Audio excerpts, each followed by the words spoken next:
저평가 구간에서 투자하는 것은 남들보다 덜 물리는 황금 주식 투자 방법입니다. 오늘도 황금 거북이와 함께 영상을 시작해 보겠습니다. 지금 며칠째 나스닥이 오르고 있네요. 뉴스에서는 경기 침체를 이야기하고 인플레이션을 이야기하고 중국 봉쇄를 이야기하고 전쟁 이야기를 매일 하지만 주가는 올라가고 있습니다. 이렇게 수익을 내는 이유가 무엇일까요? 미국 주식시장만 좋아서 그런 걸까요? 꼭 그런 건 아닙니다. 남들보다 덜 물리는 가격에 매수를 한다면 손실을 적게 보거나 안 볼 수도 있지요. 이번 2022년 1월부터 7월까지의 주식시장은 하락장이었지만 계속 수익 실현을 할 수도 있었습니다. 적게 벌 수도 있지만 손실을 최대한 피하고 있지요. 투자금이 작은 개인 개미 투자자들에게 손실은 타격이 큽니다. 절대 잃지 않는 투자를 해야 계좌가 계속 불어날 수 있거든요. 황금 거북이는 앞에 올렸던 영상에서 내용 그대로 변함없이 1차 목표 수익률 100%를 달성하면 수익 실현을 할 것입니다. 일단은 그렇지요. SOXL은 30달러, TQQQ는 60달러입니다. 지금은 뭐 따로 불타기를 하면서까지 추격 매수를 할 필요는 없다고 봅니다. 미국 증시는 여전히 오르고 있네요. 왜 올랐을까요? 애플과 아마존의 실적이 예상보다 좋았답니다. 아니, 경기 침체를 말하는데 주가가 계속 올라가는 이유가 무엇일까요? 우리나라 뉴스의 내용을 보면 경제가 망가져서 역성장만 할 것 같은데 말이죠.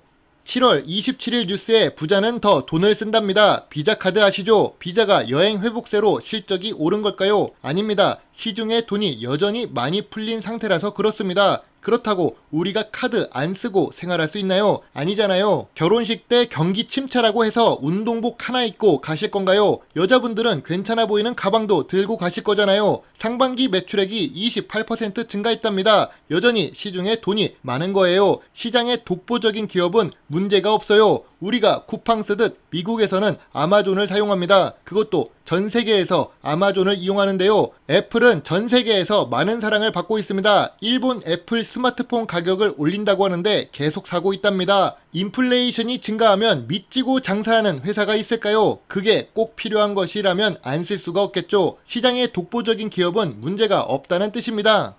인텔의 실적이 좋지 않게 나왔습니다. 빅테크 기업도 어렵다 하시는 분도 있지요. 맞습니다. 하지만 제가 SOXL이나 TQQQ에 투자를 하는 것은 분산 투자 효과가 있는 것이죠. 인텔은 떨어질 수가 있지요. 모든 반도체 회사가 그렇다고 떨어지는 것은 아니잖아요. 인텔은 떨어져도 AMD는 실적이 좋답니다. TSMC도 좋아요. 그럼 SOXL이나 TQQQ 주가가 오를 수도 있겠죠. 시장을 너무 가까이서만 보면 나무만 보이게 되는 거예요. SOXL이 3달러가 간다. 애플 과대평가가 되었다. 전쟁 안 끝났다. 저는 모든 사람의 의견을 존중합니다. 그럼 지금도 늦지 않았으니 인버스 곧버스 투자하셔도 되지요. 주식에 선반영을 모르고 투자할 수는 없어요. 금리가 올라갈 수도 있지요. 여기서 더 금리를 자이언트 스텝으로 무한정 올린다면 어떻게 될까요? 시중에 풀린 돈을 회수하기 위해 금리를 올리다가 멀쩡하게 움직일 수 있는 기업마저 이자가 감당이 안 돼서 망할 수도 있으니까요. 아프리카TV를 7월 27일에 구독자에게 제가 이야기를 했습니다. 저평가 구간이라고 보고 있었거든요. 이미 황금거북이가 영상을 올렸던 종목 아닌가요? 네, 맞습니다. 4월 29일에 1분기 실적 호조 주가는 급락이라는 이름으로 영상을 올렸는데요. 그 당시 주가가 11만원 정도였습니다. 하지만 황금거북이는 미래 성장성이 높고 재무 안정성이 높아도 대기업의 OTT 서비스 증가로 인해 과거에 리스크 없던 사업 모델이 조금 변했다고 생각했습니다. 그래서 진정한 저평가 구간은 이동평균선 121선과 200일선 아래여야 된다고 했었죠. 실제로 아프리카TV는 주봉 차트상 이동평균선 121선과 200일선 사이로 들어왔습니다. 조금 과하게 내렸던 이유는 6월 시장의 하락 때문이었죠. 하지만 고점 대비 70% 가까이 내려왔던 아프리카TV인데요. 2019년보다 저점이 높은 상태이지만 매출액이 증가해서 괜찮다고 생각되는 구간입니다.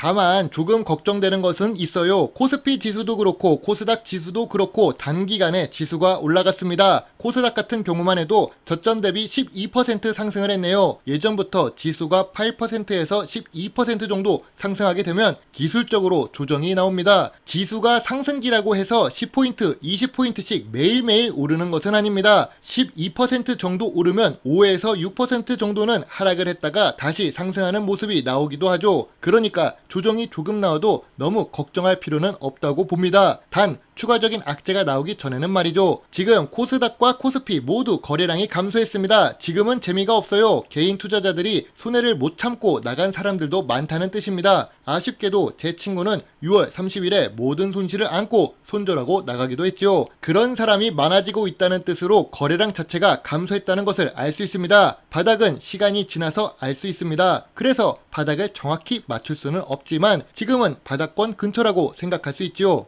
아무리 TQQQ나 SOXL을 저평가 구간에서 이야기해도 오히려 놀림을 받았습니다. 저평가 구간이라고 이야기했던 한국 주식도 마찬가지였죠. 하지만 이렇게 오랫동안 기다렸던 저평가 구간에 내려왔었기 때문에 이제서야 조금씩 수익 전환되는 추세로 변하고 있습니다. 물론 투자의 책임은 매수 매도 단추를 누른 본인에게 있다는 것을 잊지 말아 주세요.